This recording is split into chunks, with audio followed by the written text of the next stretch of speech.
Good morning. It's good to see everybody. Welcome to the 18th Annual Enriching Scholarship Conference. My name is Meg Bakewell. I'm an assistant director at CRLT, but more importantly for this moment, I've been the chair of the Keynote Committee of the Teaching and Technology Collaborative this year. So the Teaching Technology Collaborative is the group that puts on Enriching Scholarship every year, and it's a group made up of units from all over campus. So from LS&A, Instructional Support Services, and the Language Resource Center, the University Library, the Medical School Information Systems Group, the School of Education, and the Center for Research on Learning and Teaching. This year, our week-long conference has 97 sessions. We have over 2,100 registrations from just about 700 individuals from all around campus. So this is an exciting week. It's something that the Teach Tech Planning Committee puts a lot of effort into throughout the year. But the Teach Tech Collaborative is not just about enriching scholarship. We work together all year long to connect instructors to services and resources to promote teaching and learning. Our services include workshops and consultations throughout the year. And this year, we also tried something new. We did 2 one-day mini conferences or mini enriching scholarships. We had the Teach Tech Feast Fest in November, and we had the eMERGE mini conference in February, just as another opportunity to bring this community together to think and talk about teaching and learning and technology. Those were really well received, and so we're looking forward to continuing that new tradition in the coming year. So thinking about all this good work, I would like to ask my colleagues on the Teach Tech Planning Committee to stand up and be recognized.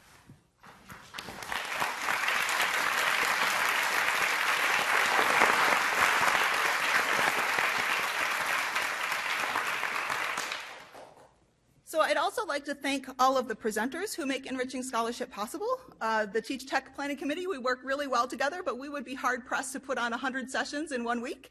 So it's really the presenters who contribute 1 or 2 or 3 or even up to 7 sessions during the week that make this conference possible. So will any presenters who are here please stand?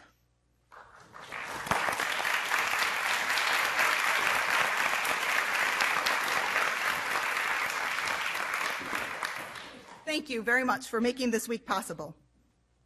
So I want to encourage everybody who's here to stay connected throughout the week. You can always visit our website, teachtech.umich.edu, to get the latest information about all things Teach Tech. But we also have a mobile app for Android and iPhone that makes it easy to register for sessions and keep track of where you're supposed to be and when. The app works during Enriching Scholarship, but it also works all year long. You can also participate in the conversation with other Enriching Scholarship participants using our hashtag. So if you tweet, it's UMTTC, and I hope you'll tweet about what you're attending, what you've learned, and what ideas you've been inspired to during Enriching Scholarship. So now I want to turn to the agenda for today. So many of you have just come from the poster fair that took place from 9 to 10 this morning. The poster fair features work of the recipients of CRLT's Investigating Student Learning Grant. Each year, this grant goes to faculty and also to faculty, grad student, postdoc teams who are interested in understanding, investigating student learning. So that might be a new and innovative teaching, that might be looking at the impacts of different kinds of methods to improve student learning, or it might be using learning analytics. If you missed any of the posters, you can find them on CRLT's website. Just look for the grants and awards in our menu. The poster fair also features work of the winners of the Provost Teaching Innovation Prize. This award results from a collaboration between CRLT, the library, and the Provost Office, and the goal of the TIP Award is to really recognize specific faculty innovative projects. So faculty who have developed an innovative teaching project to improve student learning. And then to encourage the dissemination of those innovative ideas to the broader community. So the poster fair is a first step to that, but this is now the 7th year of the TIP competition and all of the past TIP projects. It's quite an impressive collection of innovative ideas that have come up on this campus and been implemented by faculty. So you can, again, visit the CRLT website and you can be inspired by that great collection. In a few moments, James Hilton will describe this year's winning projects and congratulate the winning faculty. So after the TIP Awards, James will switch hats and moderate our keynote panel on Unizin.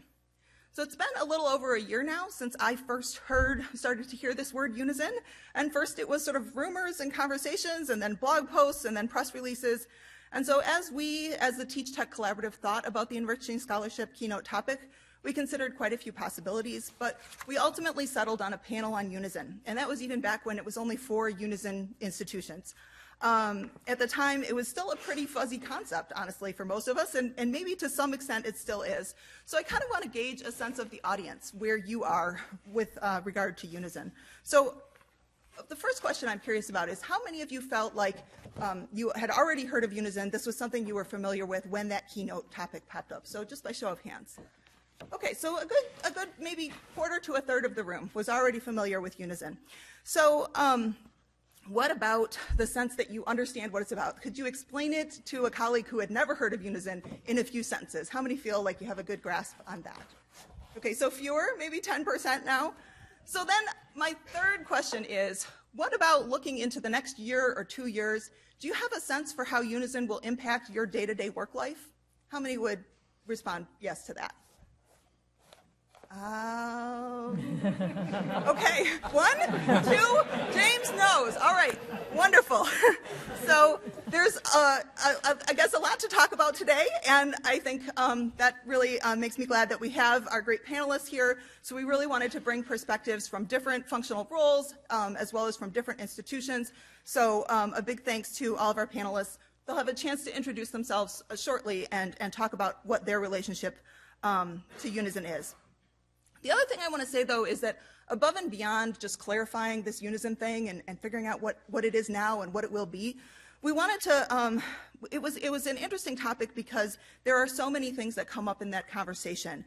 So things like how we can collaborate on teaching, how content is shared and protected, about how really big cross-institutional data could give us insight into student learning, how we can promote open standards in learning technologies, and how we can put effective emerging technologies quickly into the hands of instructors. So all of those are just a sampling of the things that this Unizin conversation brings up that I think are really important for this community to be talking about.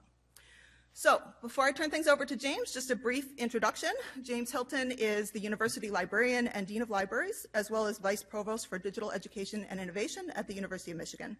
He leads one of the world's largest and most innovative library systems, and spearheads the development of our campus-wide strategies, policies, and programs around digital education. He began his career as a faculty member in the University of Michigan's Department of Psychology, where he won several teaching awards, and he later served several roles as assistants and advisors in the Provost's Office on information technology, and was also interim university librarian. He spent some time at the University of Virginia from 2006 to 2013, and he also, more recently, has helped spearhead the development and launch of Unizin. So maybe no surprise that he raised his hand on that last question of mine. So James will begin with the TIP Awards and then launch our Unizin conversation. Please welcome James Hilton.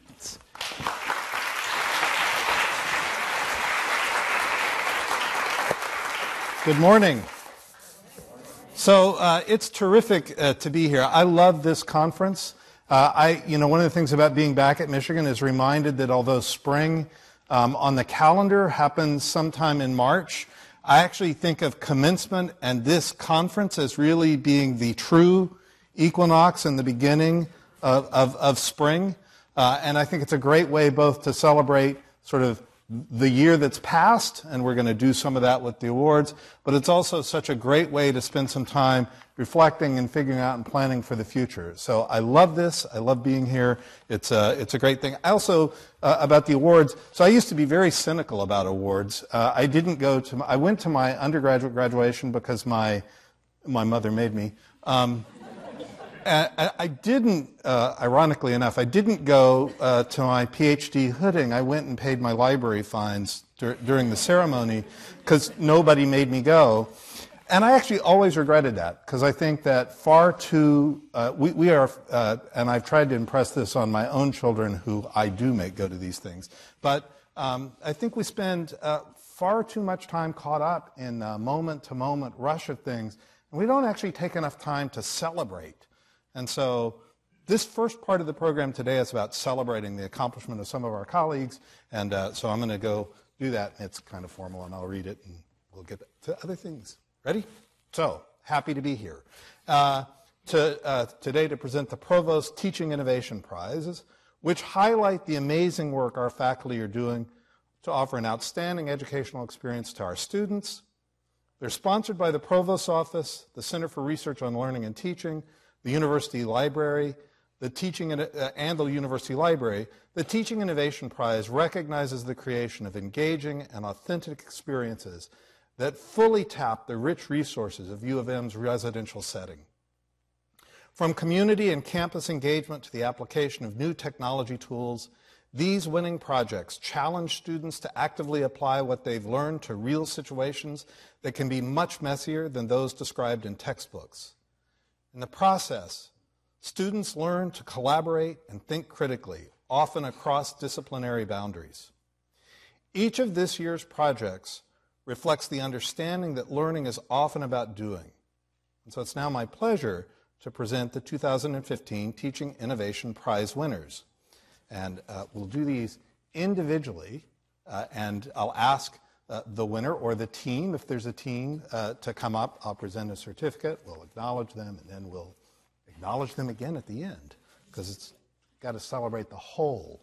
Okay, so the first tip winner is Jill Halpern, Lecturer 4 in Mathematics and Comprehensive Studies program, for her project, Calculus in the Commons, Bringing Math to Life. Is Jill here? Come on up.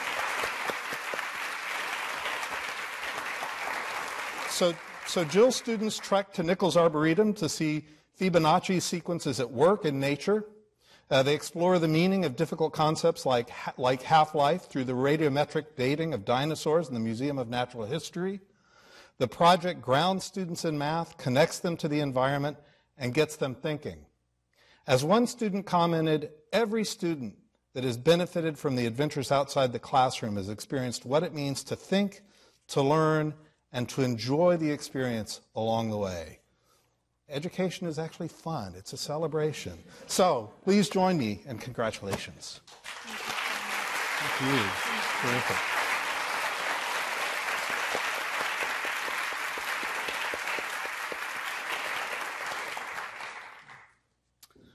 The second winning project is Teaching Medical Reasoning with the EMG Whiz by Zachary London, Associate Professor of Neurology from the Med School.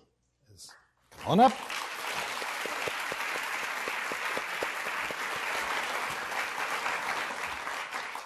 EMG Whiz is the first interactive simulator designed to teach and assess electrodiagnostic problem-solving skills.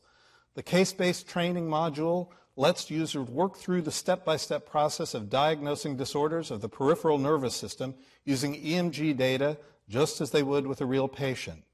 EMG, funded in part through the generosity of the Jerry Eisler Neuromuscular Fund, is now available to users around the world, and licensing is managed through the U of M Office of Technology Transfer. Please join me in congratulating. Terrific. Thank you. It's really great.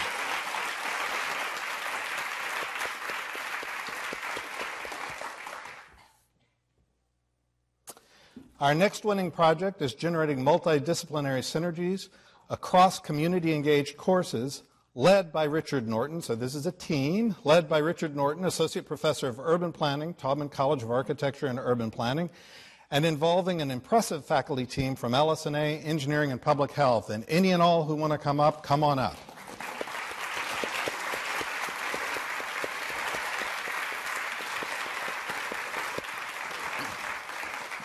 So, students in courses from across these disciplines develop workable plans for coordinating their community-based projects. In the process, students learn about alternate problem-solving strategies and frameworks, and communities benefit from the synergies that develop across the teams. A student involved in a project to reimagine Willow Run Airport reported that, quote, having to, quote, consider the affected community holistically lent us insight into the history of the problems we sought to solve and magnified the overall impact of our work. Congratulations. I'm going to shake you both your hands. Thank you. Thank you.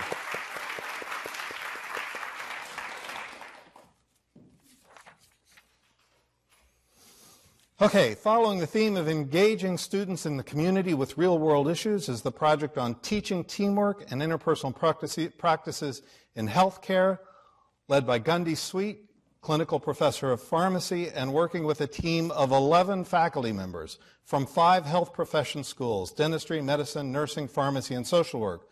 So Gundy and team, come on up.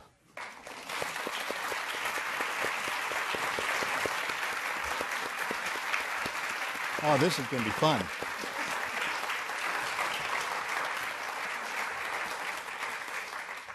Together, this highly interdisciplinary team created a course on team-based clinical decision-making, which focuses on 2 core competencies: understanding professional roles and developing teamwork skills. As one student commented, healthcare is a team sport, and this course allows students to gain firsthand experience collaborating with colleagues from across the health professions. In the process, they develop a complex understanding of the core competencies, services, and expertise each discipline can provide. Please join me in congratulating Gundy and the team.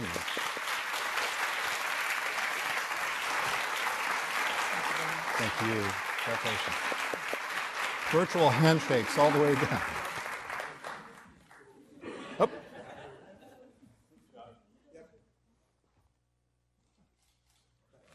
Absolutely.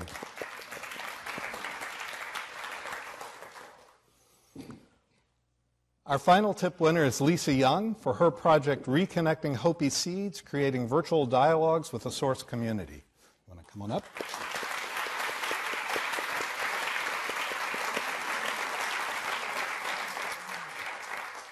Students in Professor Young's museum anthropology course created a digital plant archive as a platform for sharing information with the Hopi community in Arizona. They documented their progress through blog posts and participated in video conference meetings with community members. Seeing the faces of Hopi farmers, cultural representatives, and school kids changed the ways that these students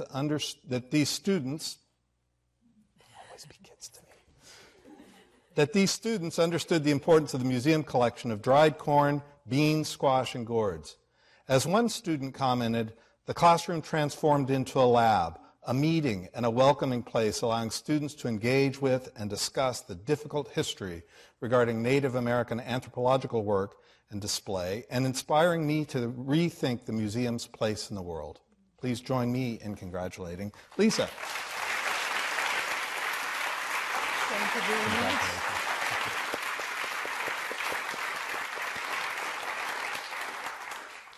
So, taken together, these award winners exemplify the commitment of U of M's faculty to foster significant student learning, one of the key strengths of the University of Michigan. So, one more time with feeling, please join me in congratulating all of them for their outstanding accomplishments.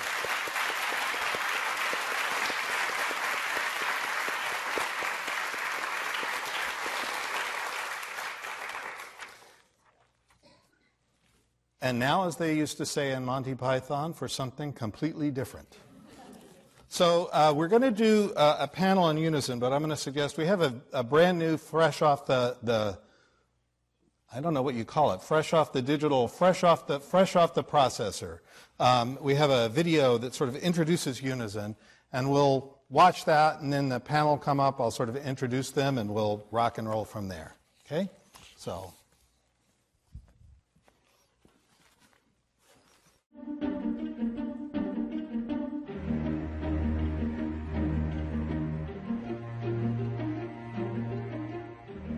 The fabric of inquiry is changing. Technology is enabling us to ask new questions in new ways, to work together in new ways, to teach and learn in new ways. Education is in a period of very disruptive change. Corporations are making a move in order to own a piece of the pie. And so we started Unizin because we recognized that in times of disruptive change, the organizations that emerge the strongest are those that collaborate toward a shared vision to meet a shared challenge. We have 10 institutions who've committed combined $10 million to development efforts. We want to leverage every innovation that the commercial sector brings. We just want to make sure that that integration happens on the terms and values that are set by the universities, not by the terms and values that are set by the providers. And so Unizin will be a whole ecosystem of tools that work together to deliver content, enable social engagement, and capture data about what's working and what's effective. They will have content repositories that people can answer a few questions, and their material will be stored in the right place with access, with the right permissions. So at the moment of creation, you're sort of clear on what you want to enable others to do with your material. To me, it means thinking about the content, thinking about how the content needs to stand alone for certain kinds of pieces of it and how it needs to be woven together. I think it's also about the material and the content of our courses and how they span disciplines. And so I think that this offers real opportunity to broaden what we do, give it better depth, and really put in the expertise from this very rich environment. The second part of Unizin is an analytics platform. And I see this analytics platform as having two big impacts. It will enable us to understand the effectiveness of this content that we're using in teaching, and it will then enable us to start personalizing the learning to the individual learner. In fact, one of my great hopes for learning analytics is that it will get us to the point where each new student who comes in will be able to learn something from what has happened in the experience of every other student who's come before them. That's got to lead to the opportunity for each of our students to improve their own experience, to find the things they really want to do, to learn how to be successful in the things they really care about. And so the more schools that we have participating, the more opportunity we have to find subpopulations or particular kinds of learners, students with different experiences, and to really start to investigate what are perhaps Michigan-specific issues and what are broader issues for higher education. But it starts right now with the learning management system. We wound up picking Canvas for a variety of reasons. They're developing Canvas largely open source, so they've been very focused on making sure that their software works with whatever the standards are out there, so that if you want to integrate with other tools, it's going to be relatively easy to do that. And we believe that Michigan brings the right spirit of innovation and yet practicality. But at some level, it very much is about individuals. We need faculty to guide us in what we need to do to make it easy through existing committees, through short-term task forces when we reach out to the community, volunteer to help us, and then there will be opportunities within each school for faculty to engage.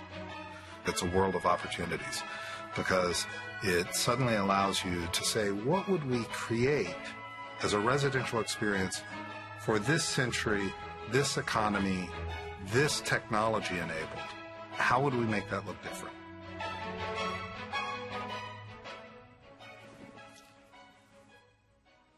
So that's Unizin. We can all go home now, right? Why don't you guys come on out?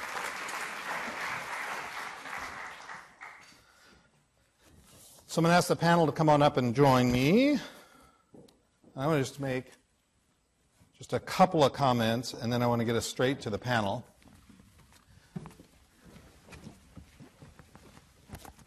And I'm just going to warn all the panelists, if I didn't tell you before, the first question that I'm going to ask you is why you're on this panel, what your connection is with Unizin, what's exciting about it, what everything is. So I want to first introduce the panelists, and this is going to be minimalist because you can read their bios and everything else. But we have Sean DeMonter, Executive Director of Teaching and Learning from ITS, University of Michigan. Morning. We have Tim McKay, Arthur F. Thurnow Professor and Professor of Physics and Director of the LS&A Honors Program at the University of Michigan. Stacy Maroney, Associate Vice President of Learning Technologies and Professor of Educational Psychology at Indiana University. And Amin Kazi, Chief Executive Officer of Unizin. And they're going to be the panelists. I'm going to provide just a wee bit of context beyond the video, and then we're going to see how I do in my imitation of James Lipton. I won't ask you your favorite curse words, but, well, maybe over lunch. Okay, so we're about a year into Unizin, meaning about a year ago, the first 4 institutions came together and actually made a commitment to create Unizin. And you just saw a whole video that tried to sort of explain an aspirational statement about what Unizin is, and I'm going to ask each of the panelists to talk about why their connection is to Unizin, and I'm going to start by telling you my own. So for me, this slide is Unizin. So what Unizin is about from my perspective is, as technology plays a larger and larger role in education, residential face-to-face education, online education, hybrid education, the technology becomes a key piece to it. So the way I always think about teaching and learning happening is you have content, right? And you do stuff with content. As an instructor, you create problem sets, you create lectures, you come up with discussion sections. As a student, you grapple with that content. You read, you evaluate, you write critical contrast and compare essays. You talk to your friends, right? You prepare for tests. You manipulate, you interact with content. Those applications, write a test, take a test, write a paper, have a discussion. Increasingly, the content is being mediated by these applications, sometimes in a primary role and in pure online, often in a supporting role in residential, but increasingly the connection to content is mediated by applications. And then the third part is outcomes. So you manipulate, you interact with content, we teach around it, we ask people to grapple with it, and at some point we want to measure things. And in the analog world, it's actually very tough to measure all kinds of things. So you have a course and it's got 2 midterms and a final exam and a paper. And that's mostly the outcome that you measure. But the outcomes that we want to measure, right? So some outcomes are easy to measure. Did you learn this material? Some outcomes are harder to measure. Are you learning a habit of mind? If you think about disciplinary education, it's really about habits of thought. Are you learning habits of mind? And the ones that we really care about. Do we change the quality of your life? Do we impact your life in a positive way, right? And we all believe that we do. We all say that we do. But I sometimes joke with people and I say, but it's largely faith-based, right, statements, right? We know it's true. We have a hard time demonstrating it. So there are 2 consequences that moving to sort of this digital environment we find ourselves on. One is that increasingly the applications play this mediating role, and increasingly they provide other ways of looking at the connection between content, interaction, and outcome. More potentially sophisticated ways of looking at it, more minute ways, more individualized ways, even at a large scale like U of M. So it's about suddenly being able to connect at a lot closer analysis what the interaction with content, what happens when people are teaching and learning. All clear? The fear of it is, right, so that's the pull, and the push, right, is that increasingly that interaction is being mediated by tools, and at some level Unizin is just about making sure that we, the higher ed community, have leverage at influencing those tools. That the sort of core principle of Unizin is that faculty in their institutions should always be in control of our content, our data, our students, and our reputations. And Unizin is about providing a platform to enable that, at least from my world. And now I'm going to slide over here, and we'll just go right down the line. So, Sean, you want to talk a little bit about, from your perspective, Unizin? Sure. Thanks, James. So my team is in ITS is responsible today for running C-Tools and has been for some time the primary learning management and collaboration system for campus. And about a year ago, we started, as part of the Unizin effort, implementing Canvas. So we are now about a year into that and looking forward to ramping up in the fall. And a big part of a challenge for my team is balancing that transition. So I think we'll talk about that in more detail, but that's why I'm here. Great. So when James asked me to think about why I'm here, I went right back to the beginning.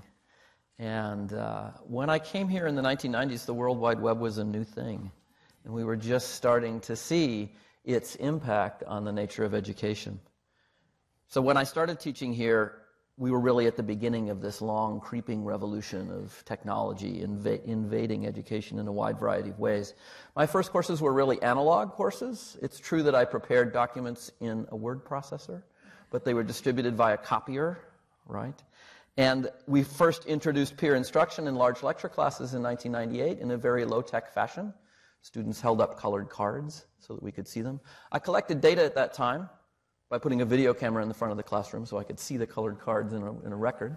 Not a very effective form of data collection, but I did it. I was always interested in the affordances of digital media, and so in the late 90s, I worked with Steve Yalasov in the College of Engineering here. We used a Whitaker grant from CRLT to purchase the first wireless response units that were used on campus. They were about that big, and we kept them in a giant cabinet in the front of the room. Right? Around that time, we were doing a bunch of our own innovation in our own spaces. So, for example, in the physics department, we built our own very flexible gradebook. We created our own websites for our classes. We began using Michigan State University's computer-aided physics system, the CAPA system, for homework. Right? So it was all happening.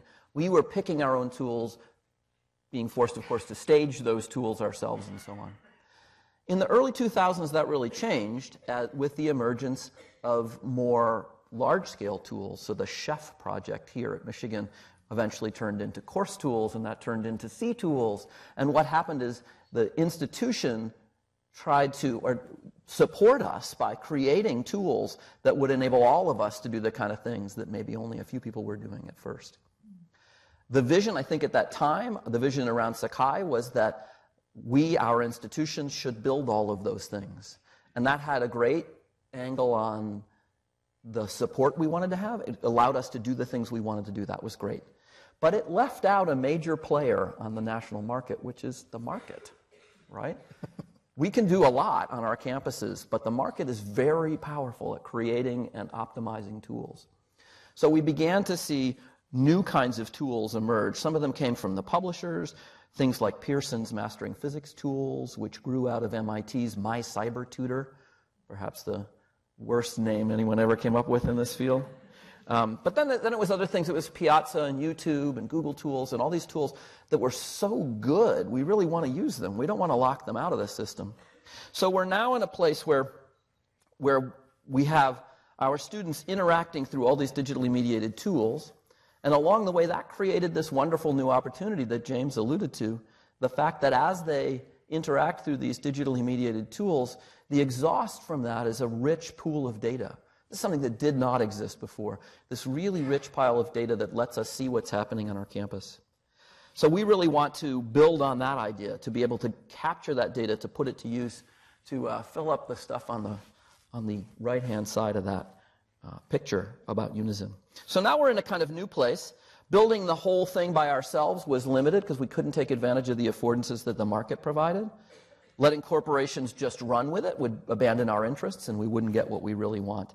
And as I see it, Unizin is kind of an opportunity to address these two concerns, to be able to work with the market in a way that still gives us some element of control, to be able to work with our peer institutions in a way that takes advantage of all these pieces. So it seems like Unizin is a natural evolution in that process of exploration from doing things ourselves all the way through to, well, where we are right now.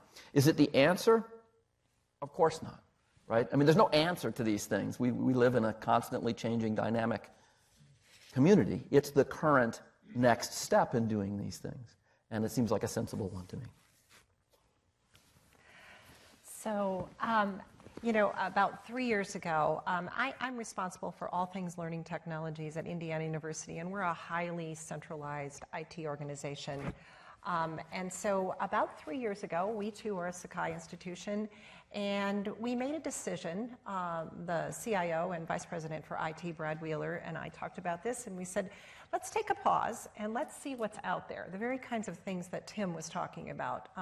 What else is on the landscape that we should be aware of? Sakai was running well, it was serving our needs, so it was a good time to step back and say, what else should we be thinking about? So we actually engaged in, Amin was teasing me, we pilot everything at IU, it seems that we do, but we stepped back and piloted the 3 major commercial learning management systems, one of which is Canvas. And we were also piloting other tools as well to say, what else should we be thinking about as we think about, we weren't calling it an ecosystem at that point, but really thinking about, are we doing what we need to do to serve the needs of our faculty and students at IU? And so we spent about 2 years doing that, and then about that same time, about a year ago, is when we we formed the Unizin Consortium. IU and Michigan are 2 of the founding members, 2 of the 4 founding members of Unizin, which of course now has 10 institutions, as you saw in the video.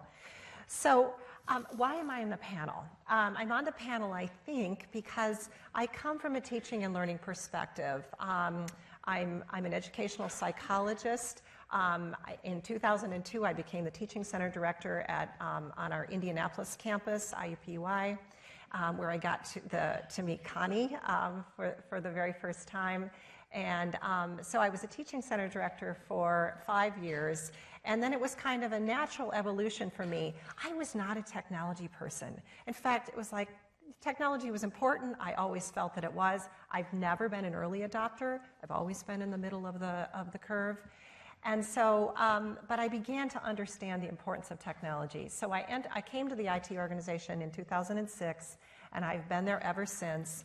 And so as I've grown into this role of being responsible for all things learning technologies, Unizin just seems to be, and Tim said this so well, the convergence of so many things that we should be thinking about around content, the learning management system, and then what does all this data mean for the success of our students? So I'm very connected to the teaching centers at IU. I serve on the Unizin board.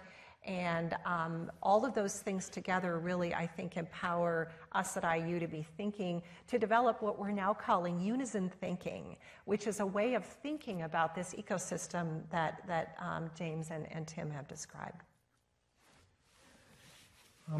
So I was contacted by Brad and James Hilton many over a year ago now. March. So I was working in a different industry. I was traveling. Just felt like a decade. Yeah, exactly. So I was traveling. It's funny. I was in London, and Brad Wheeler from CIO at Indiana was in South Africa, and he reached out to me, and they kind of made this really high-level pitch about, here's what Unizin is going to do. Are you interested in being a part of it? And at the time, it was. I liked my old job. It was exciting. It was interesting, but this challenge of coming in and really making a difference and really having a change. And I think James said it excellently at the end of the video when he says there's all these new things coming up, and we have an opportunity to choose the path that we take going forward. And in my role in leading Unizin and getting to align the different opinions of 10 different universities, which is the easiest job in the world. It was a great opportunity. It was super exciting, and so that's why I'm with Unizin, and I'm here because I like talking about Unizin, and I think we are going to make a difference, and I'm glad to be here. It's terrific. So we're going to spend a little bit of time talking about a little bit more time talking about why Unizin. I'll probably flavor it with some of the but aren't we going to lose this or that as we go to why Unizin. Then we'll talk a little bit after that about what's real today. So right now, most people, what they think of when they think of Unizin is Canvas. And Unizin is this picture, not Canvas. Canvas is just the first of those applications. It's a big application, but it's just the first of those applications. And then we'll talk a little bit about where we're going, and who knows where else we'll get to, but we'll at least get to that, right? So I want to go back to this sort of why Unizin. And I think that there are a couple of concerns that people have sometimes when they hear this. So one is so what happens to the role of innovation? So you talked about, Sakai and this great platform where the great thing about Sakai is at the level of the institution, we could say, well, this is a priority, we'll go develop that. And it did have that little problem of the market was out there developing too. Amin, I was wondering if you could maybe talk a little bit about how you see innovation happening, and then Stacy, maybe you could talk about how Indiana's thinking about the role of innovation and how to make sure it doesn't get lost in the cyborg kind of. By the way, Unizin has been nominated as the worst name for a project. The first time our provost heard it, she said, "That's a sleep aid, right?" I just said, sheer repetition, you'll come to love it. It's there. So, you want to talk a little bit about that?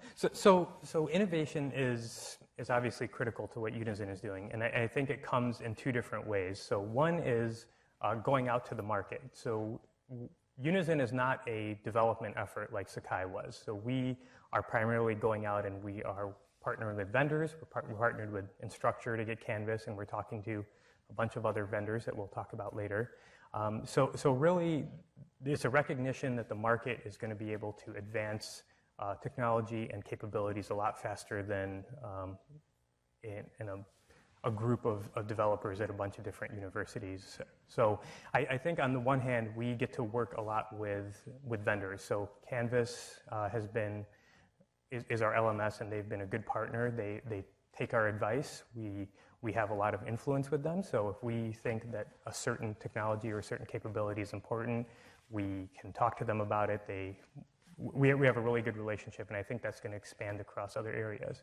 And I think the other way that Unizin has an opportunity to innovate more quickly is because we have 10 large universities who are all doing super cool things on their campuses, and it's an opportunity for Unizin to take those and scale them and share them across our consortium, and then hopefully beyond that as well.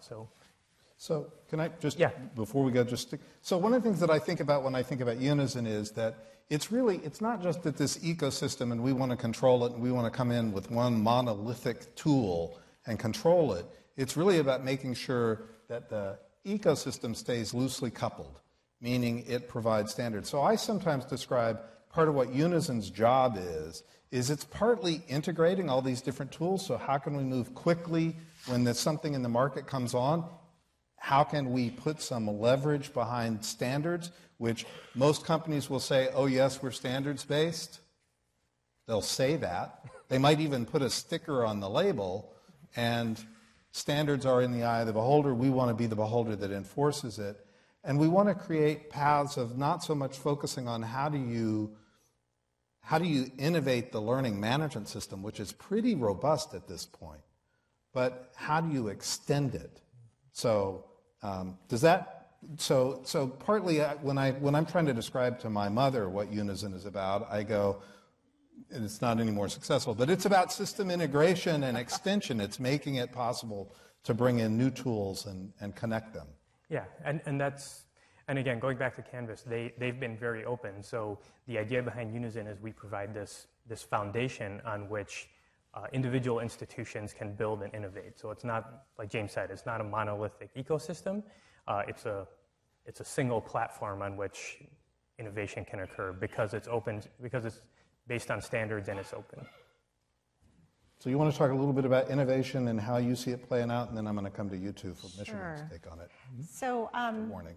When before we started the exploration of other learning management systems, we were happily running Sakai, and we were telling the faculty that it provided all kinds of options for them to innovate. But I don't think we really did provide much from a learning management system that allowed faculty to innovate. Faculty innovate because they have an idea on something they want to do. And so I think what this is really about is putting the tools in the hands of the faculty who know what they want to do, have an idea about what they want to do, even if they don't know exactly how they can best do it. That's what's really interesting about Unizin, is that Canvas, in our view, is best in class right now as a learning management system. It has more better interface, better standards-based approach, all of that than their competitors. But at the end of the day, you know, Canvas is a learning management system too. So we have to think, when we talk to faculty, we say, what do you want to do? And they describe what they want to do, and then I think it's our job to try to figure out how to best do that. And for us, because we're so large and we run all of this as an enterprise solution for all of IU, so that's over 100,000 students, it has to scale, things like that. So we do a lot of piloting, we engage interested faculty, we get their feedback along with their students, and then we select the tools that we want. As we think about Unizin, we did all of that at the local level. So we have our own Kaltura license, we have our own licenses for a variety of different kinds of tools.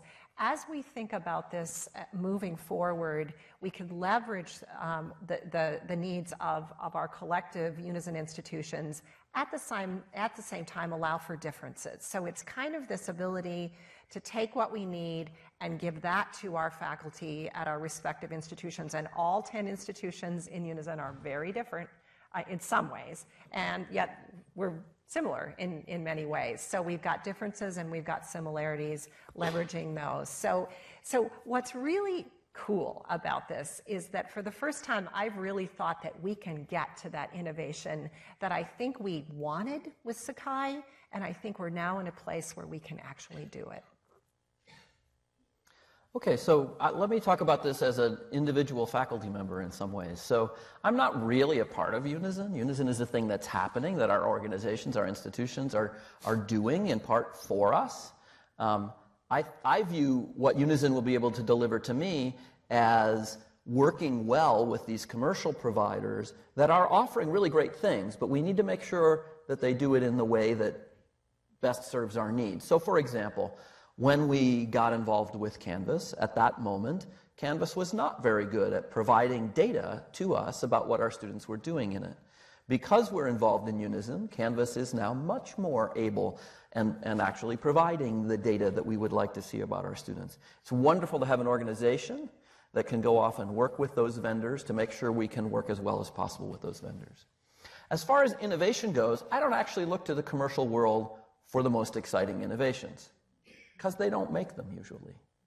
We make them on our campuses, and so I look to you, to the people in this room, as the kind of people who will create the kind of innovations that will be really exciting. And Unizin will serve our needs well to the extent that it allows us to do that kind of work. It doesn't squash that work. For example, I'll just give you an example from history. We had this very flexible, powerful gradebook that we used in all our introductory science classes, but that was not what was adopted by Sakai. So it got kind of squeezed out of the market. We have to make sure that in the future we don't do that, that we keep the door open to these kinds of innovations so that we aren't losing that innovative kind of scheme. I personally think the greatest excitement around innovation in this is going to come from data, from the ways in which a Unizin-like system will allow us to create a portrait of a student which is contributed to by every tool that they use and which is accessible to every tool that they use so that all these tools can know much more about the student when they interact with them. Opening the door to getting the data from all these commercial tools, thinking about ways to assemble that portrait of the student, that's where I think the great excitement of the future in this is. So from the perspective of an enterprise IT provider, one of the challenges that ITS has and my group has is how to support campus innovation, especially faculty who are trying to do new things with their teaching, as well as research and development and so forth. And certainly over the years, our involvement with C-Tools has been, I think, incredibly successful. C-Tools has served the campus well. But to the point that was made earlier, I think it's arguable that the learning management system itself now, as a platform, it's a mature product category. You pretty much know what should be in a learning management system. It's going to have a grade book. It's going to have a place to store resources. It's going to have an assignment tool and so forth. And so even as far back as, I see David Mendez here, the Mendez Report 2008, I think it was, where a group of faculty and others sort of evaluated the academic technology environment at the university and amongst other things identified this gap between innovation that was occurring on the edge and being able to move that innovation up a maturity curve to more enterprise scale. And I think we're still trying to work through that. So in ITS and my group, the way this is playing out is trying to transition us out of sort of the day-to-day care and feeding, maintenance, and so forth of the learning management system, source that capability from the cloud, from a vendor, and then free up those resources that previously had gone into actually building the learning management system to more closely and actively couple with faculties and others who are innovating. This is, for those of you who've seen Laura Patterson talk, my boss, that she was featured in the video there, this is part of what has been described as the Next Generation Michigan IT strategy. So you've heard a lot about my workspace and rationalization and so forth. At some level, what that's really trying to do is identify these commodity IT services to source those from, in many cases, vendors at prices and service levels that are appealing, and then free up those resources to do more innovative things. In this particular case, in the Unizin strategy, it's in the academic technology and learning management, but that IT, next-gen IT strategy is sort of writ largely across the board. So I think one of the things that I'm hoping will happen over the next 12 to 24 months is that as we bring Canvas in, as we transition off Sakai as the core learning management system, that we will in fact be more responsive, more able to closely partner with the Digital Innovation Greenhouse, perhaps with faculty directly on taking some of these more leading edge or edge innovations in the teaching and learning space and try to bring them up that maturity continuum a little bit more quickly.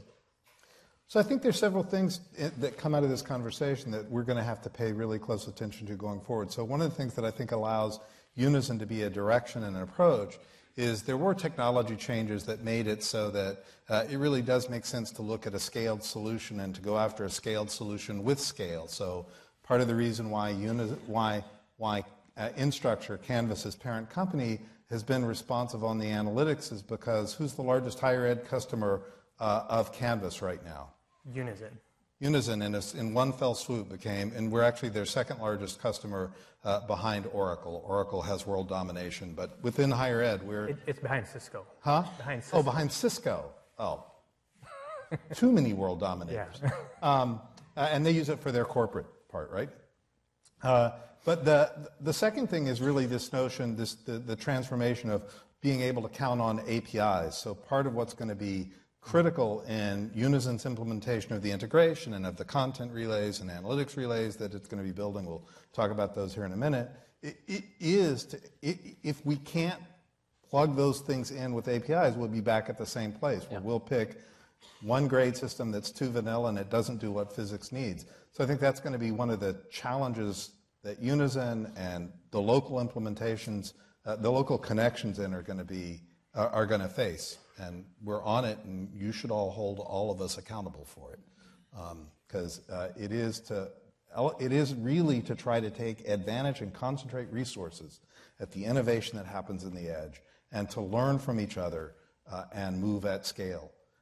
So, Stacy, I wonder if you could talk a little bit. So, there's Unizin, and I just said we're the second largest customer. And boy, there are a lot of CIC institutions in Unizin. Yes, there are. And there aren't very many places where you can say CIC and anybody knows what that is, but this would be one of them, right? It's a very inside baseball thing. So how's Unizin, how does Indiana think about CIC, Unizin, same, different? Not the same, I wouldn't say. Mm-hmm. But there's 7 out of the 10 Unizin institutions are CIC. So we have a lot of ability to work together as CIC institutions. Mm-hmm. And something that we just did recently, a couple of weeks ago, is bring representatives from all 10 Unizin institutions, but brought them to the Chicago Big Ten Conference Center to have a conversation about how to best engage the faculty at our respective institutions and how to have a coordinated effort so that we're talking to the faculty at our institutions, but bringing that back and discussing it among ourselves and giving feedback to Amin so that he has guidance on what we need. So it's the CIC is a very big piece of the current membership in Unizin, and so I think we leverage that collective the collective institutions. It's interesting though. I really think that across all of our institutions, I said this earlier, there is an awful lot that we have in common and on what we're trying to do. There can be certainly differences. James had a term that is really nice, and it has to do with one of the reasons for Unizin is to run on common gauge rails. And so, there's a lot of common gauge thinking around what we're trying to do with our respective institutions. Right. Another way we might talk about this connection between different institutions, whether they're the Unizin members as they exist now, or the CIC, or any peer group that we might like to interact with. We do higher education here at the University of Michigan in a particular kind of way, but what we do is quite comparable to what is done on other institutions' campuses. In the past, it has been exceedingly difficult to make any careful comparison of what happens on this campus to other campuses.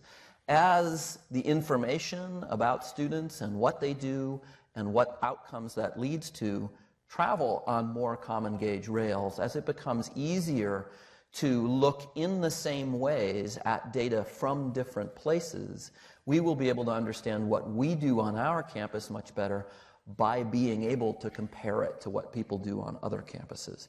This is a great new opportunity. Independent of Unizin, there's been an exploration going on of this across the CIC, thinking about bringing together student data so that we could compare the performance of students in different kinds of classes, in different kinds of environments across the CIC. That was enormously difficult. It should be easier with Unizin partners in the future because more of these things, the setting up of the framework of it will be done for us rather than needing to be done for the individual project. So that's a way in which Unizin could demonstrate value to the whole community by making it easier to share things across this community, whether that's information about the data about students or tools that actually act on that kind of data. If it became easy to share tools across the campuses, more people might say, well, I'd really like to be part of Unizin because it would be a lot easier for me to take advantage of innovations that are happening throughout this community, right? So it's really important that that gets demonstrated and demonstrated fairly early on in the Unizin process, that it's possible to get something other than contracts with companies from being part of the consortium. I think actually one of the first times you and I met after I came back, we were talking about the work you were doing, and I remember you saying that you were talking about the trouble you were having of trying to replicate across different data sets a study, and one of the things that really I think that was an example we kept coming back to in discussing the formation of Unizin was, can't we just run one analysis on data collected across common gauge rather than trying to go back and do all this other? And it is that idea, right? Differentiate on what you do with infrastructure, not try to differentiate on which infrastructure you're running on quite as much. So I want to move a little bit more towards, okay, so great. It's all going to be a Nirvana-like world, and we'll be on common gauge rails, and it'll go smoothly, and there'll be no problem. We'll be responsive and everything else. What's real today? So we've got Canvas that's in pilots here. So I want to start, I think, by, Amin, if you could just talk about sort of, where is Unizin today? What's the key focus on development? How close are we on things? Then maybe pop back to Sean to talk about the local implementation, and then we'll see where we go from there. So looking at these three pillars, I'll go from left to right. So on the content side, we're working on getting our content relay up. So we have a very rough pilot going on with the content relay right now. We plan to have it available in the next couple of months. We're kind of stuck on some contractual issues, but the content relay, which is... Yeah, can you describe what a content relay is? So the content relay is essentially a way for discovery of content for learning objects from different repositories. So they could be institutional repositories, they could be publisher repositories. Unizin is going to have a repository as well. So it's a way for instructional designers and faculty and students to do this discovery of learning objects. And then the other half of the learning of the content relay is the deposit. So if students or faculty have learning objects that they want to store somewhere, they would pass it through the content relay and store it in some repository where they can control who looks at it, who does what with it. They can choose not to let anybody else see it, so it's just your own private repository of learning objects. So the content relay is something that we've designed over the last 9 months maybe. We had task forces that kind of helped us figure out what are the priorities of it, how should it work. So that is something that's happening in the next couple of months. Do you want to add anything more to the content relay? Or? So the content relay, for me, the part that makes it sing is, the problem in the analog world, you know what to do with your stuff. In the digital world, every time I have to save a file, I have to go, well, where do I save it? Who else can see it? Do I care? Who's going to steward it? Who's going to take care of it if I decide not to do it, right? And part of what the content relay on the deposit side is actually about trying to create, again, it sounds really boring, but workflows. So that imagine if in the course of using these tools, you got asked a few questions. What are you doing? What do you want to know? What do you want us to know about it? Who else do you want to see it? You might nominate. Where do you think it might go? And if you can't come up with one, we'll pick one by default. But to try to get that information pretty lightweight, to give individuals more control over their stuff, right? And to create a world in which it makes it easier to start remixing things, right? So that the first time you find a resource, the first question that's asked is not, and do you have permission to use that? You'll only search things that have permission, that have been given. So it's to enable that. So that's on the left side. So the application side around Canvas. So Canvas is, like James said, it's a lot of it is open source. It's very customizable. So there's institutions that have been using Canvas for a while. We've gone out and we looked at some of the tools that they've built on their campuses, and we've enhanced them. We're in final testing this week, so that should be available to all the Unizin members in the next couple of weeks. And essentially what these design tools do, it makes it a lot easier and faster for you to design and develop a course. So right now I stink at Canvas. I'm only in there when I need to go look at something, so it takes me hours to build a course in Canvas. But with these design tools, there's a lot of templates and a lot of pre-made functionality that allow you to make a course. And I built a course in 35 minutes, and I'm not that good. So I'm sure you guys could do it much faster. So that's, like I said, that's in final testing. That'll be available in the next couple of weeks. And then on the analytics side, we have created an analytics roadmap of where we think Unizin is going to go over the next couple of years. We've shared it with people like Tim to get their feedback to help refine it. We're going to get feedback from the board this week to help refine it further. We're also working with Instructure to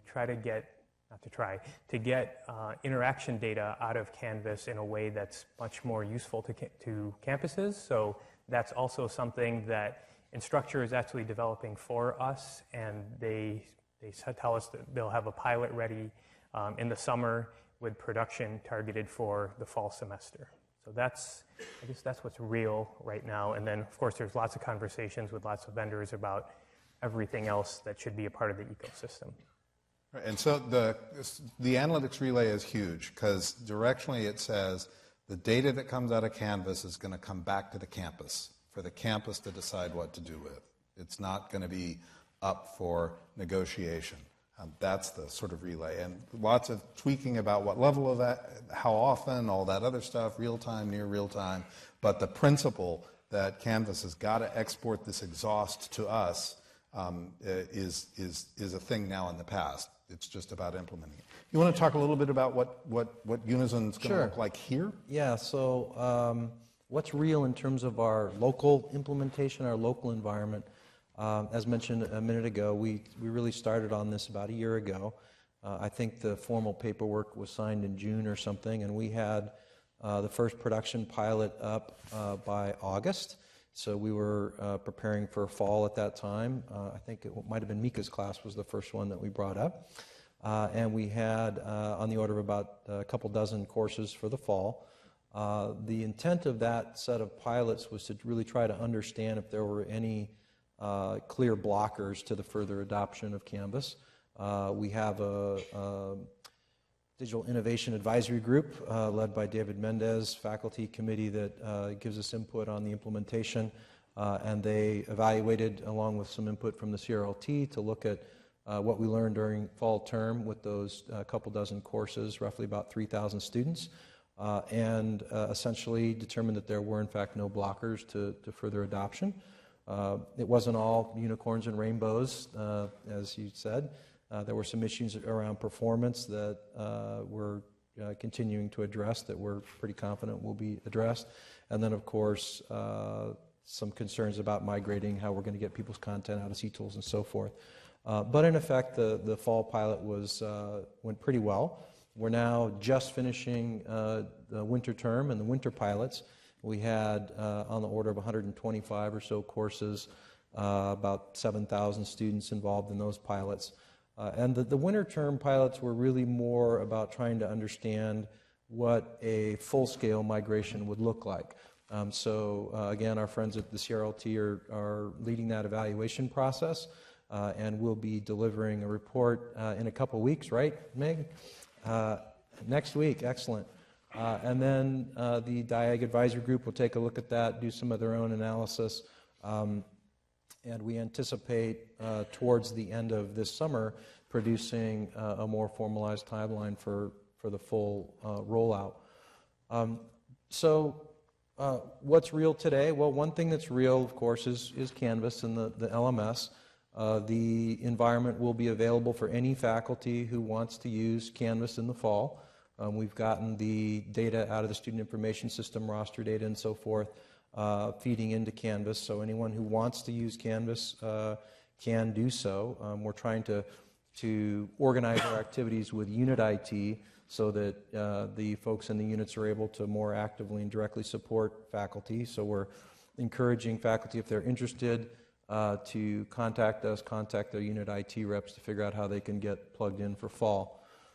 Additionally, while the LMS is sort of the primary piece of what's there today, we also have made some real concrete progress in, for example, on the analytics side, we are pulling actual usage data and assessment data, grade data, and so forth out of Canvas, running that across a sort of transparent but really important piece of infrastructure called an enterprise service bus that allows us to move data around the technical environment and keep things loosely coupled, as we were talking about, and ultimately feed that usage data into a data warehouse from which various analytics applications like GradeCraft, Student Explorer, eCoach, and so forth can take advantage of that data and do the various things that they're doing with that data. So in terms of the end-to-end concept, I think we've proven that we can capture data from the learning management system, drive that across an enterprise infrastructure to a enterprise-level data warehouse and feed downstream applications. So that's real, and I think you're going to see Tim and the other folks working on analytics doing some really amazing things. On the content side of things, although this didn't directly come out of Unizin, it's sort of concurrent with Unizin and reflects more of the overall thinking of the ecosystem. There's a couple other things that I would mention. One is our My Video Cultura implementation, which is our video content management for campus. We've now got hundreds of courses, both in Canvas and C-Tools, using that environment for delivering video, using it for instruction. In some cases it's flipped classrooms, other applications as well, but that again is real today. We're seeing a lot of uptake on that. And then another piece that again is sort of a maybe a not so visible but really critical piece of the work is around the data interchange standards. So if you look at the blue diamond in the center of that diagram, it's sort of represented as a monolithic learning platform. But in reality, that diamond represents the learning platform, the learning management system, Canvas, as well as a constellation of other learning applications. So for example, something like the active learning platform from our friends here from Echo.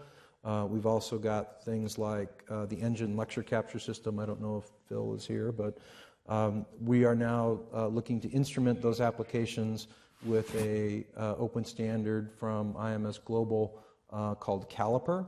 And the idea behind Caliper is you can have this constellation of external applications, instrument them in such a way that you can pull that usage data back into that central data warehouse to feed downstream analytics applications. So the first version of that Caliper standard, the development of which here locally is being led by Anthony White, is going to, I believe, be announced this week in Atlanta at the Learning Impact Conference. So that is real, and we are now beginning to instrument these third-party applications in a way that we haven't been able to do before, and to make that data interoperable, really trying to realize that vision of pulling all that usage metadata back under the purview, the umbrella of the university control, as is the Unizin vision. Mm-hmm. Great. So I think what Sean says about this is really great. It illustrates what I think is happening and what has to happen, which is that Unizin is going to do a lot of things for us, but it's not like the University of Michigan can look to Unizin and say, go take care of our problems. That's not the way this is going to happen. What's going to happen is that we will push forward in the ways that we think we should. We'll get help from Unizin. Unizin is a partner in doing this. We might also find that the things we develop and create on this campus can be spread to other campuses more easily because of the connections through Unizin. But the excitement about being able to pull together data from all these different things is going to be realized here by innovators who do this kind of thing here. It'll be done at Indiana. It'll be done at each campus. They'll do their own things, right? And I think it's really on our shoulders right now. We're in a really good position to push ahead with this here at Michigan to deliver some things on this that actually do turn this around and take advantage of the data that is being made available through this kind of process and use it in really valuable ways. Then we'll be able to show it to everybody else who's in Unizin. Maybe they'll want to do that kind of thing too. Well, one other thing that I would quickly add in terms of what's real now is a fairly significant push starting now to provide training, provide support for those faculty who are looking to adopt in fall or the coming year. So even this week at Enriching Scholarship, we've got a number of different sessions that are going to be offered on the new environment. The team is led by Kathy and others, has put a lot of effort into thinking about a set of courses that will build upon each other. And I don't know if Steve is here, I saw him come in, I think there was some thought about having some badging associated with that. I don't know if that got off the ground or not. But you will see, certainly starting now, right on through fall and the next academic year, more support for faculty engagement and adoption of these tools. And you're going to see that coming out of not just ITS, but CRLT, I'm sure, will be involved with that, library, unit IT, and so forth. So the Canvas pilots, there's been a lot of energy around them, but it's still fairly limited to 125, 130, 40 sort of faculty members. We're really opening up now to the broad campus, and so I'm excited to see how that goes. Great. So I want to pick up on a theme from this conversation. So Tim, you said, Michigan's going to keep pushing. We're going to get sometimes we're going to get in front. Sometimes Indiana's going to get in front of Unizin. So there's a tension there, right? There's this tension that every institution is going to feel like we want to go our way. We think we've got this tool. We've got this expertise. Amin, you have the easiest job in the world because you only have 10 universities that are all pushing in those directions. How do you see that playing out? So me getting a lot grayer, probably. So I think the way we've been approaching it is is twofold. So there's some areas in which certain Unizin members are far ahead of others. So analytics is a good example. I'm not going to say who's far behind, but institutions like Michigan are doing a lot more around learning analytics than others.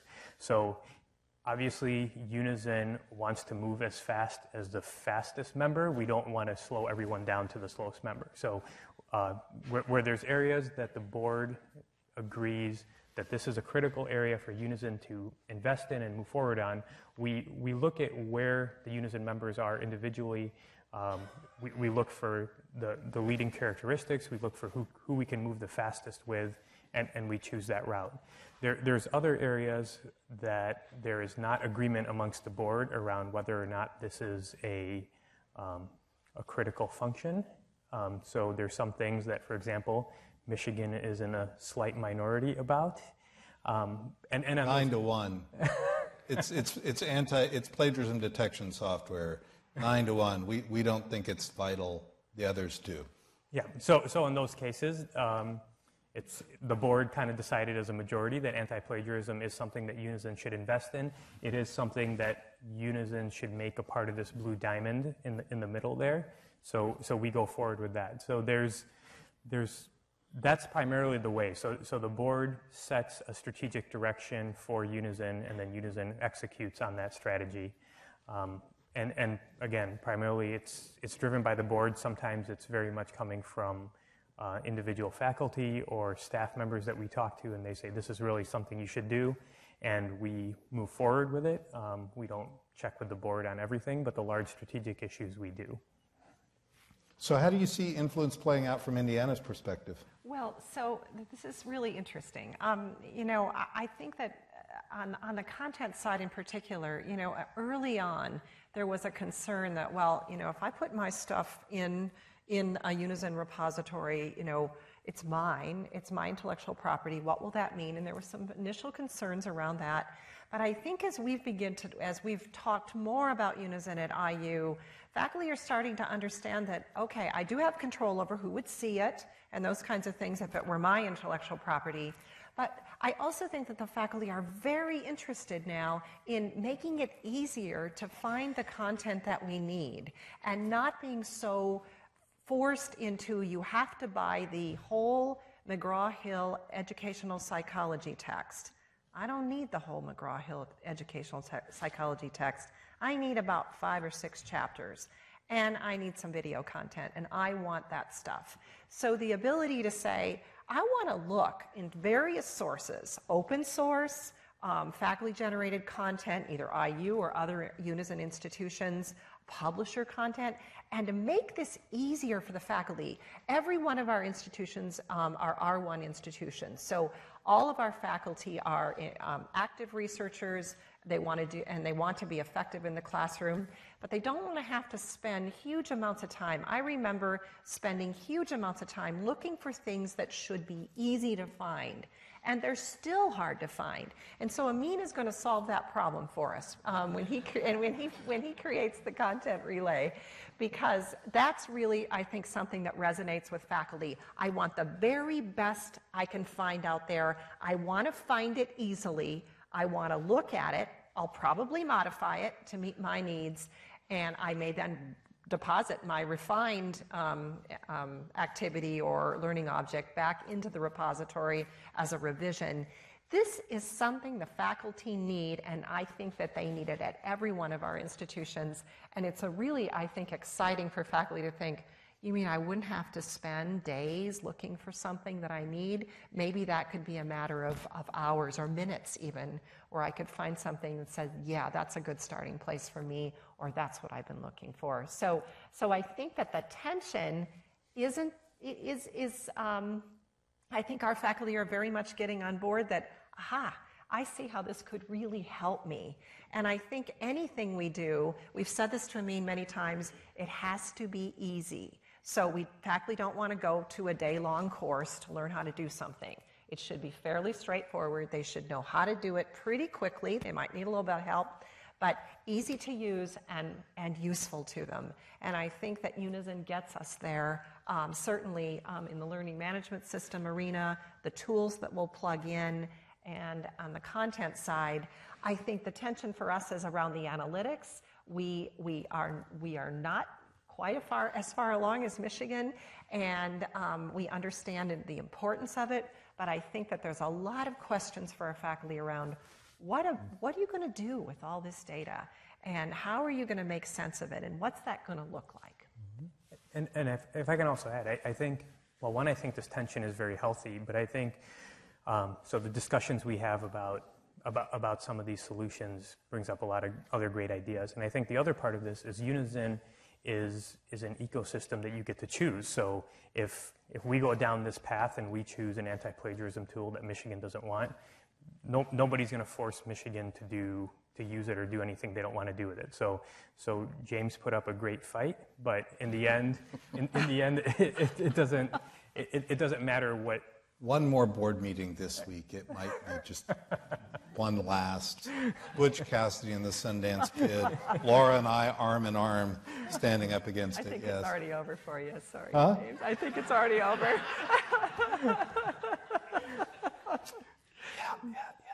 So my only point is that there is this tension, but there's no obligation for any institution to do anything. So while the conversation is useful and where Unizin's resources get invested is important to Michigan, ultimately the decision on what to use and not use belongs to the campus, not to Unizin. So I think one of the challenges that every campus is facing too is how to get faculty involved. I mean, Unizin it's an ecosystem. It's got all the complexity and healthy and challenging tensions that come from trying to deal with an ecosystem rather than just saying we're going to go out and pick a product and go with it. So, I've heard a couple of ways implicit in the conversation so far for faculty to get involved around it. Part of it is by using tools, figuring out how to use content relays, figuring out how to deposit and use and things like that. So doing what faculty have always done, producing great content and publishing and sharing it, and now sort of thinking about Unizin as one of those avenues of doing it. I heard Tim say, keep pushing the boundaries of whatever you want to do, and then turn around and say to Unizin, okay, fix it, right? Find a way to incorporate it, right? Are there other ways that you think that it would make sense for faculty to get involved? Well, so the Teaching Center, we're calling it the Unizin Teaching Center Teaching and Learning Group that convened a couple weeks ago that I mentioned earlier. The teaching centers, I think, have a role to play here in convening faculty and really bringing the needs together. But I think that beyond that, we can also connect faculty to faculty. So an IU faculty member collaborating with a Michigan faculty member on something that's a shared interest of theirs and how to really connect those faculty.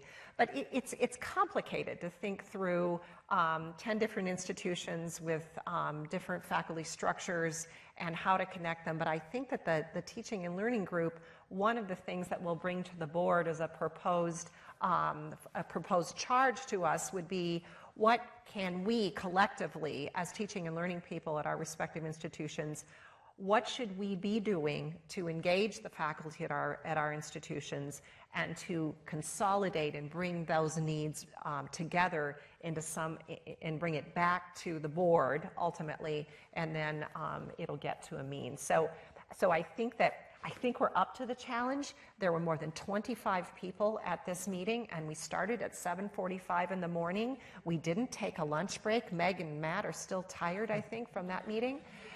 They attended, and we didn't take a lunch break, and we worked until 4 o'clock, and we ended up with, I think, an idea about, a pretty good, solid idea about how we might engage faculty across our institutions. And let me just briefly raise my hand for scholarship here, because that's what faculty members do at the universities like this.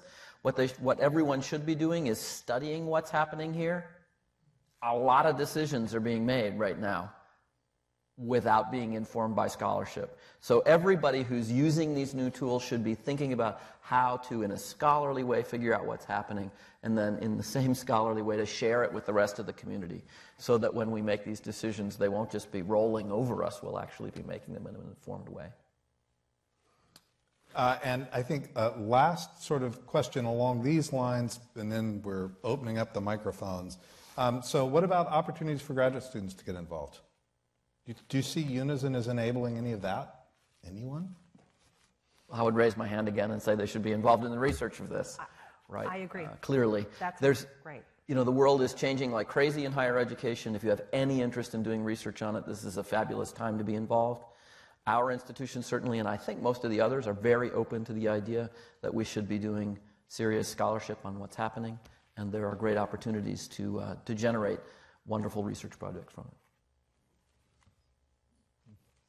I might just add, too, briefly that I know the CRLT has already begun and has had a few sessions with gathering faculty together, getting feedback on everything from the built-in analytics in Canvas to capabilities in the new environment and so forth. So we are seeing some engagement from faculty and graduate students now, and I would expect that to continue. Great. So I think we have microphones out or about to. Questions? Including expressions of skepticism. And the hand goes up. There we go. 2 hands go up.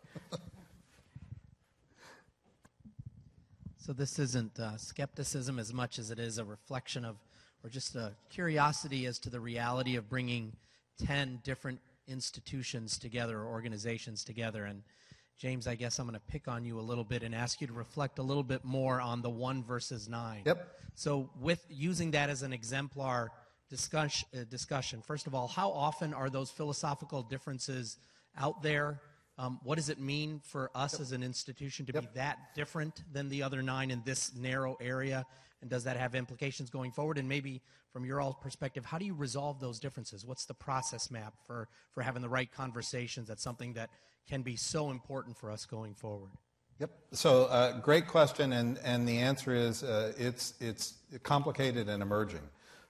So in fact, I think that the plagiarism detection software is the only place to date that I've actually seen a substantive disagreement. Mostly there's complete alignment, but there are sort of 2 different ways that you can look at what Unizin is trying to do. Both of them are good things, and different institutions probably come down on different sides of it. So one thing, so it's not lost on us that we are now Instructure's 2nd largest customer, and there's throw weight with that. Right? So part of what the move to Unizin was about saying, can we leverage our collective scale ahead of things to influence the market a little bit, to influence features, to force people to come towards standards, but also to get, easier adoption of tools, right? So there is a sense in which one of the things that Unizin can be is a buying club with really impressive numbers. And that's a good thing, and now I'll speak from my perspective, it's a good thing, and the thing that I worry the most about with Unizin is that will become so tantalizing that we'll lose the other piece. So, what I'm interested in Unizin going after is cultura, content manipulation, tools that are going to feed this ecosystem, again, under faculty control. I look at the world and say, boy, I don't know how much longer the credit hour economy of higher education is going to survive, because the world is moving towards portfolios and badging and micro-credentials and all those other things. And if I look at the ecosystem and say, what's an ecosystem piece? I go, wow, the credentialing that institutions do, that feels like an infrastructure ecosystem, not just a tool. So I think that right now I would describe it as a completely healthy, they haven't thrown me off the island, even though I complain about it every time. It's a healthy tension. We have to work out the pricing. There's certain things the content relays, the analytics relays come with our Unizin membership. Canvas we pay extra for, right? That's a licensing fee. The board hasn't figured out what we're going to do yet if we go after anti-plagiarism. But it's this tension between we want to take advantage of being a buying club, but we really want to disrupt the ecosystem, and we want to pursue both of those in some kind of balance. And the good news is we all talk about this just the way I talked about it. Just to add one thing, I mean, in addition to the many wonderful things that the board does sort of at this level, there's a whole huge number of details that need to be worked out as you actually try to implement these stuff. And so we are now starting to see, for example, with the teaching and learning group, I would describe sort of another layer in the Unizin community, if you will, of people beginning to work together and communicate. We have a long history of this in the CIC, of course, the Learning Technology SIGs and other groups getting together. And so we're already seeing more information sharing, more results from evaluations, more tool analysis and so forth, sort of happening at a layer below the board. And while you're right, it's critical that there be sort of strategic alignment at the board level, getting aligned and sharing resources and information around the implementation, I think, is a real opportunity too. My question was much the same thing, which was, but I was wondering, how do you get faculty input into some of these positions you take? What I see is that we're seeing a big increase in students from cultures where there are different definitions of what intellectual property is than ours, and we're pretty much in desperate need of anti-plagiarism tools, whether or not those will endure very long. And so I was wondering if you could... Why am I so anti-plagiarism? Yeah, is it just me? Exactly. No, it's not, actually. So the expressions from the college, from the various academic units so far on campus has been it's from there that we're not that interested in anti-plagiarism comes from. LS&A routinely asks this question and comes forward with formal recommendations. The other thing, just in terms of advisory groups, so the DIAG advisory group is a fairly faculty-centric advisory group. It's got 4 subcommittees, and we're trying to task them and connect them. So if you're interested in participating in that kind of stuff, send me an email, and we'll figure it out.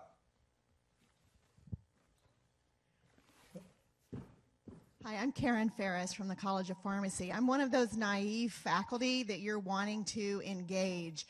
And so I have a question. Is this going to be a cloud environment that I can go to and use, and or your organization will provide me tools at UMich, some place at UMich, that then talks to the cloud?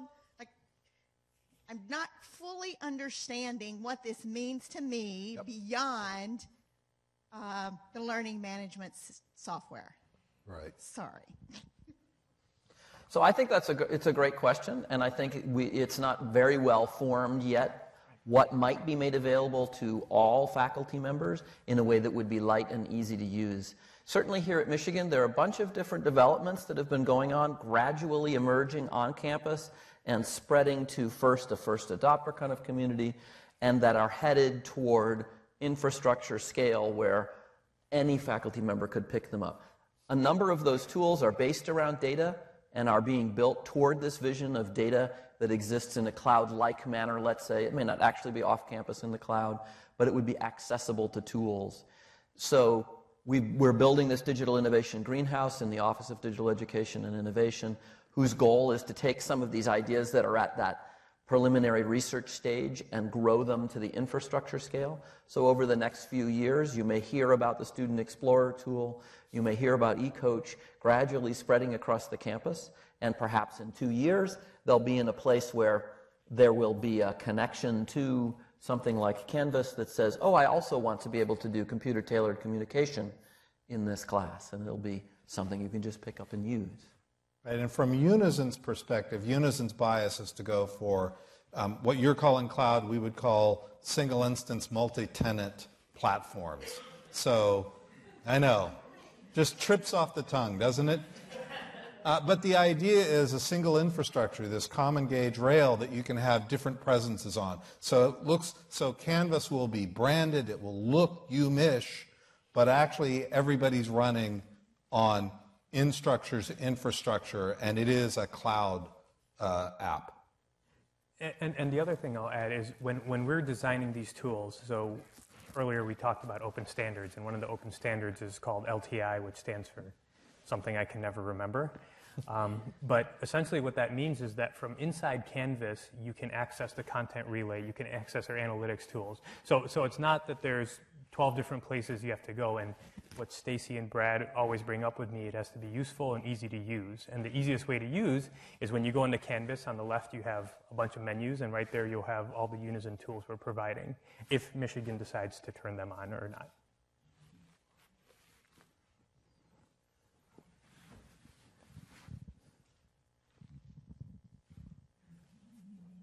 So looking at your model on the screen, what is the role of the factors in gray? And thinking about Tim's point about doing research with Unizin data, one could argue that those have as much, if not more, impact on your outcomes. And so I'm thinking about, do they have a place in the current version of Unizin or future iterations? They certainly have a place in the institution's approach to it right now, right? How do we make sure that we have the right policy, the right procedures, the right ability to connect this rich data that we collect on students from a variety of purposes that we often don't necessarily think of as being connected with their performance. Tim, do you want to? Sure. Because that's really your world. Sure. So as I said, we're sort of pushing ahead with a vision, an on-campus here at Michigan version of this kind of cloud-like portrait of what the student would be like. I think we need to pilot it on some individual campuses before it'll even be conceivable to move it up into the Unizin scale. Steve Lahn has been leading an activity talking about a learning analytics architecture, a framework that looks like the beginnings of that cloud into which many things can flow and from which data can be taken by the tools that we're trying to develop. So we're kind of getting to the version 0.2 maybe vision of that sometime during the next 6 months, I think. And it's not, there's things mentioned here, co-curricular activities, all that kind of stuff, but there's also, when we talk about Canvas, the zeroth order kind of data is interactional data. What did they do and when did they do it? But I'm actually much more interested in what did they do. Like, I want to see their work. I want to see the papers and the exam answers. In the end, we'll be able to do much more with that richer information than just click screens and things like that. So thinking about how we flow all that together, we don't really know the answer yet, but we do know that we're headed toward it. We're gradually accumulating more and more in this kind of architecture vision that we have. I'd just add to that, too. One of the challenges we've seen, I think, is how do we bring faculty to a place where they can make the most effective use of this kind of information. So today, right now, in Canvas, we do surface some usage analytics of the environment. And CRLT had a session a few weeks ago where we brought a number of faculty in and trying to get faculty to be more comfortable with using that data and turning it into actionable information that they can use to influence their teaching, I think is going to be a challenge and an opportunity for us. We have to bring faculty to a place where they're more comfortable using that kind of data to actually influence their teaching. There's a learning curve there.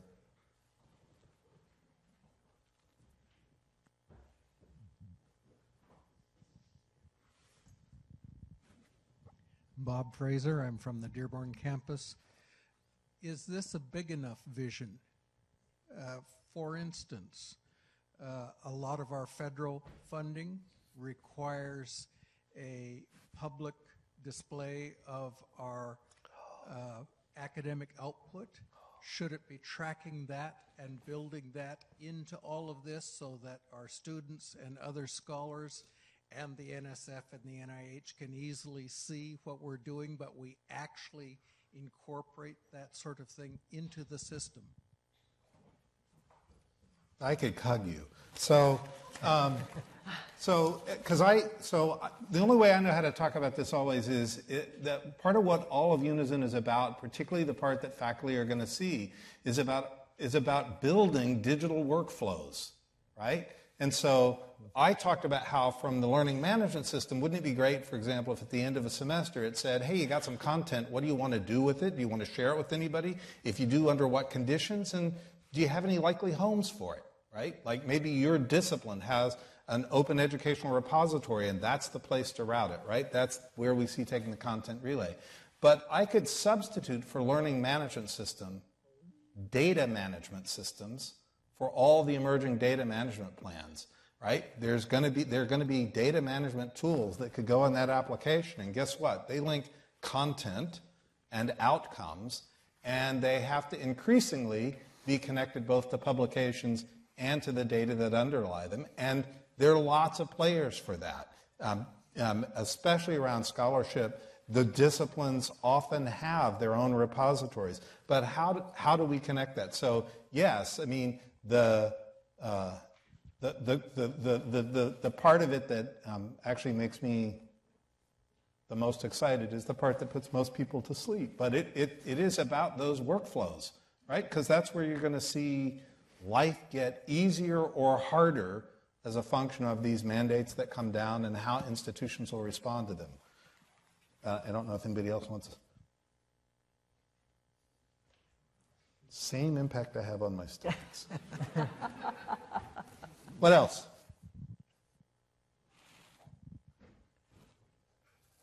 Yep.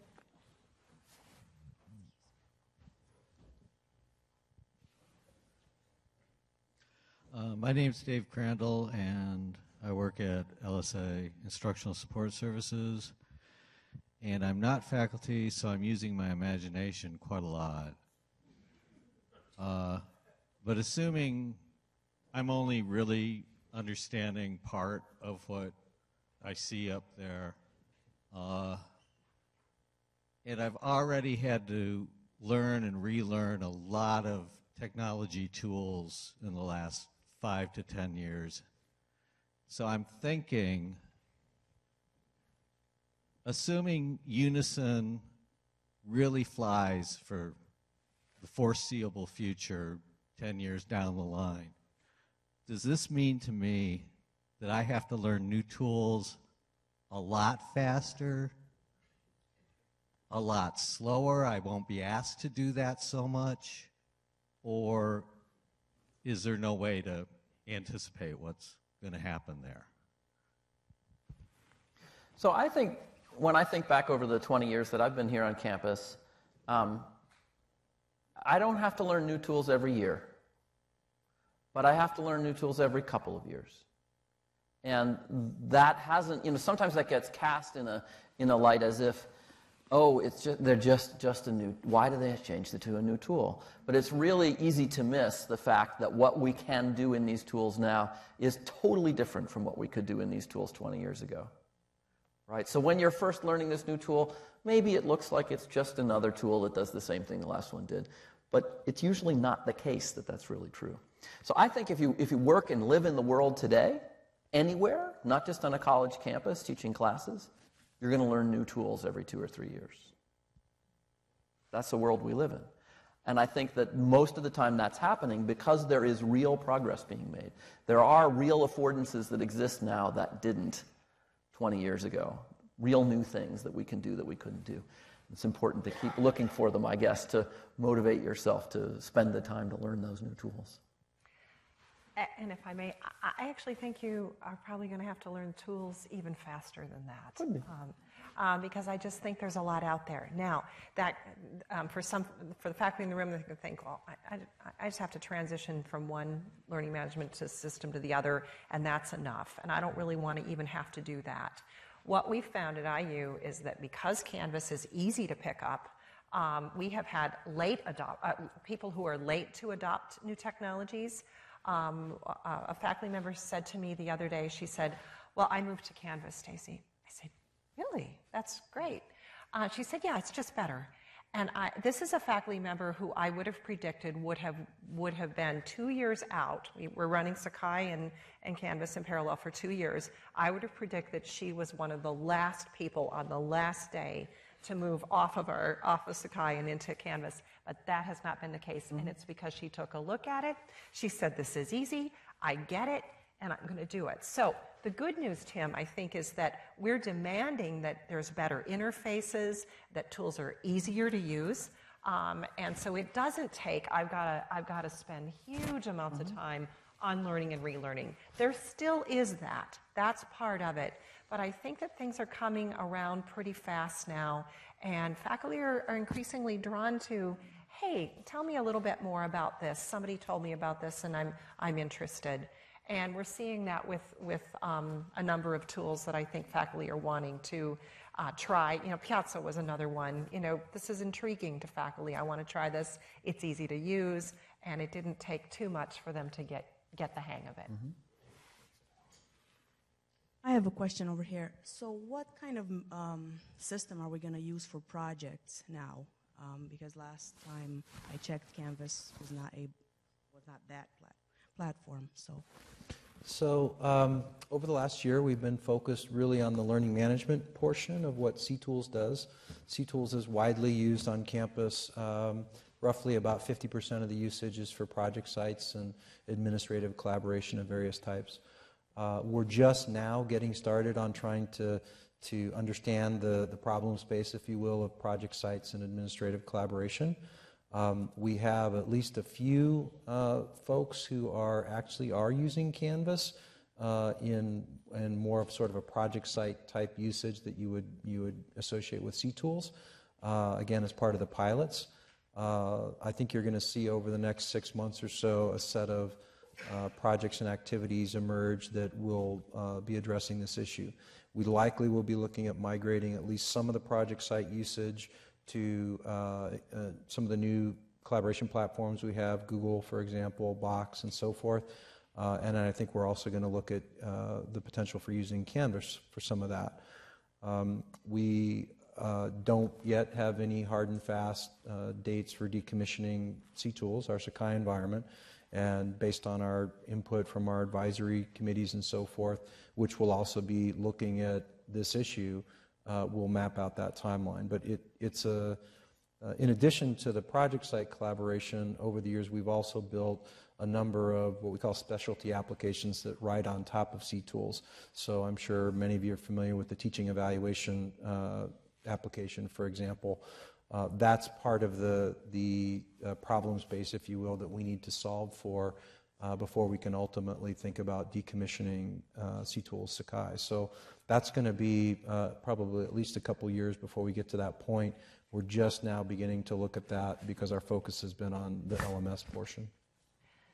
And I think that that's a place where we can collaborate as Unizin institutions too, especially those of us who are at Sakai, because we of course have the same thing. It's called OnCourse at IU. Faculty love the OnCourse project sites. They're used widely for a variety of things. So we've defined the use cases because we are only going to run Sakai for one more year and then we're going to turn it off.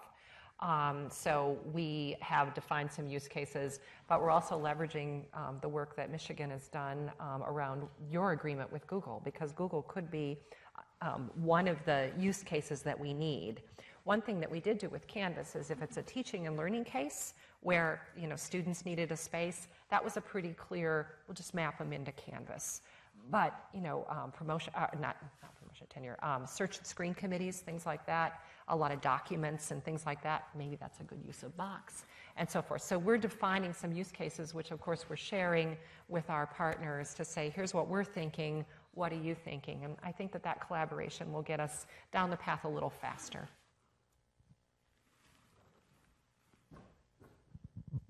Maybe the one last question, and then. Ron Miller, School of Education, IT.